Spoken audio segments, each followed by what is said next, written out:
I was so excited for our vacation, but my boyfriend just confessed to cheating on me last night. I want to believe it was a one-time mistake and enjoy our trip together, but I don't know how. I, 30 female, have been in a seemingly happy relationship for a little over 3 years. My boyfriend, 32 male, is wonderful. We have lived together for about 2 years, rarely ever argue, we have so much in common and honestly he is my best friend. I love him and know that I want to marry this man. He flew to his hometown yesterday. I flew down this morning and we are both catching a plane in the morning to go on vacation together for 6 days with 2 other friends of ours. Everything is paid for and cancellations are not possible this last minute. I've been in our hotel room bawling my eyes out and dry heaving for the past 2 hours. I Ubered from the airport and when he came down to help me with my bags I immediately knew something was wrong. He looked like hell and was visibly nervous. Once we got into the hotel room he started tearing up and told me he had something to tell me, that he knows I'm going to leave him but he can't keep a secret like that from me. He explained how he and a few of his childhood friends all went to a bar and he ran into a girl he went to college with. They never made love but did go on a few dates almost 7 years ago. She invited him and a group of other people back to her house where they all proceeded to get drunk and do booger sugar all night. I know about the occasional use of this, and just catch up. Basically he and the college friend ended up making love and then she drove him to our hotel early this morning.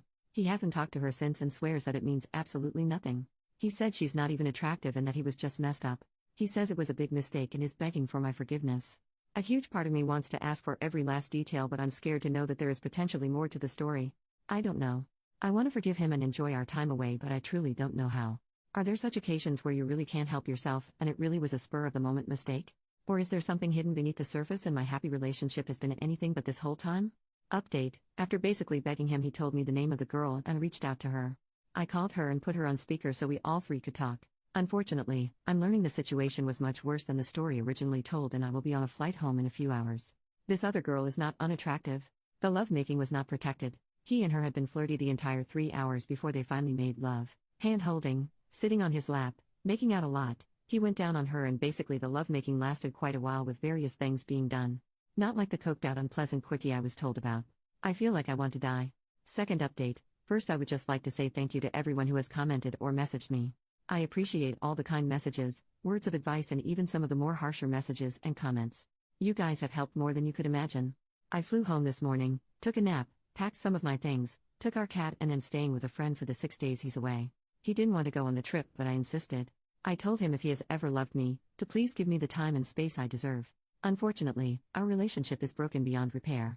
The reasoning behind why he cheated doesn't matter because the fact remains that he did. That in all of our time together I've never even considered or wondered about another man and the first chance he got, he chose to have unsafe lovemaking with someone else. I believe that he loves me, quite possibly is sorry. I don't however believe that he has any respect for me or our life together. I don't know that I'd ever forgive him or trust him again. No respect and no trust means no relationship. We do have a shared life so the ending of this relationship is not quite as easy as me packing and leaving and not looking back. We have shared accounts, both of our names on our lease, shared phone plans and car insurance.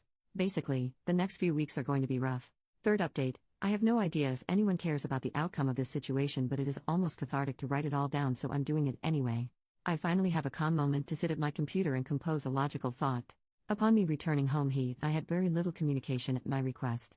I had originally planned to spend the week at my friend's home to process this life-altering event but early this afternoon he texted me telling me he was home. Now, some people might think that shows a lot of effort on his part, that he's remorseful and rather than enjoy his vacation he flew home to talk. Perhaps I would feel that way too except I asked for space. I told him that if he had ever loved me he would give me time alone. He couldn't even give me that. I agreed to meet with him at our apartment to talk. I only wanted to talk about and sort out all the details. Our finances, home, etc. We agreed on paying to break our lease, to stay on the insurance policy and phone plan together for now but unenroll autopay so we're able to make our payments separately. I also asked for him to reimburse me for what I paid towards the vacation from hell. I wanted to wrap things up enough in that moment to where I would have to see and speak to him as little as possible. I know that some communication in the future will be inevitable but right now I can't deal with it. I told him he can stay in our apartment and we have to leave. I packed some more of my things and left. I don't know if he looked upset or if he was crying. I honestly barely heard anything he had to say because I was so enraged at the person in front of me, a complete stranger. I don't know if the past 3 years were all a lie. I don't know if he has cheated before or that he would cheat on me again. All I am sure of is that he was capable of lying and cheating now. I refuse to be another cautionary tale of a woman who loved someone more than herself so she forgave a cheater only to be cheated on again. There is a big difference between guilt and remorse. Final update: thank you to everyone that has commented or reached out after my last 2 posts. I first want to say that I am doing okay. Even after what I am going to say in this post, I'm okay. I'm going to attempt to make this as brief as possible because I can't give this situation any more of my heart or energy. But it will most likely be long. Here we go. I am all moved out of the apartment, my things going into storage because I am still staying in my friend's home for the time being. This breakup has proved to be financially burdensome, but somehow money has managed to be the least stressful part of this ordeal. It turns out that I never knew the man I shared my life with for the past 3 years. My ex and I ended up having a conversation on the last day of us moving out. He seemed apologetic and sad and asked if we could talk. He said that he loves me, that he will always love me, and he wants us to stay together. He apologized and said he would stop bull crapping, no more lies. I didn't feel the need to have a conversation, but I did have just one question. I asked him why. I never could have imagined in a million years that he would tell me that the reason he cheated was because I miscarried 6 months ago. Especially because of how supportive and loving he was during that period in our lives, I felt blindsided and betrayed. He said that he knows that it was not my fault, that there was nothing I could have done differently, but it had caused him to resent me. That he was angry.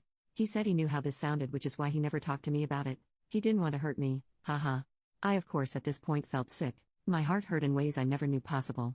Even the death of my father did not hurt in ways his words and actions were hurting me. Here is this man that I have unconditionally loved and supported for over 3 years. I was his biggest cheerleader in life, encouraged him to be his own person and to still live his own life. I wanted him to be happy. We never went to bed mad at each other, we never called each other names, we never not kissed each other goodnight or goodbye in the morning. Our relationship seemed great, and yet he's telling me for the last 6 months he has resented me, borderline hated me at times. He admitted to downloading Tinder and chatting with women over the last 6 months. He swore that it never became intimate up until the night he cheated, and that was only because they had history. I have no clue if that is true. Honestly, I don't care whether or not it is. The cheating is minimal compared to the words he just spoke. We were both crying, and I handed him my keys for him to turn in. I gave him a hug and told him that he needs therapy and that I never want to speak to or see him again. I have a therapy appointment next week and will start to work on healing. I'm looking at potentially getting a loan so I can get out of it anything left that we have shared. I also want to look into moving to a different city, but that is still up in the air. I have changed my phone number and blocked him everywhere. There was never a chance of him and I getting back together, and this just solidifies my decision. This will most likely be my last post on the subject, but I once again thank each and every one of you. The real final update. I thought my last update would really be the last, but a lot has happened in such a short amount of time. I figured I could close this chapter with a neat little bow. First, I want to say thank you to each and every person that commented or messaged from my other post. The outpouring of love is more than I could ever have imagined receiving from strangers. I see so many posts on here with much worse stories, and I don't know what I did to deserve the love and support, but I am eternally grateful. Second and finally, me and my ex have not talked. There is absolutely no way for him to reach me directly, as I ended up moving in with a different friend for the time being. He does not know about this. He still thinks I am at friend A's home and communicates with her if there's anything that needs to be said in regards to business matters. She does not allow him to talk about anything personal, and if he does, she does not pass it along. We have zero things connecting us at this point. In my last post I talked about possibly moving cities, and well, that happened. I was offered a job I had been trying to get for quite some time, and the position finally opened up. I have been working from home for about a week, will work from home for another week, and then I move. Rhonda, Kitty, is probably not going to be too thrilled, but we have a vet appointment for some kitty meds to hopefully ease the transition. She's top priority, always. I love my new job, I love my friends, and I love where my life is headed. I wish nothing bad for my ex and have no ill will towards him, and truly hope he can find peace in his life. Often what we lose is nothing compared to what we gain. It's just getting past our human ego and being able to see it. Thank you again from the bottom of my heart for coming along on this journey with me. I wish you all happiness and love in your lives.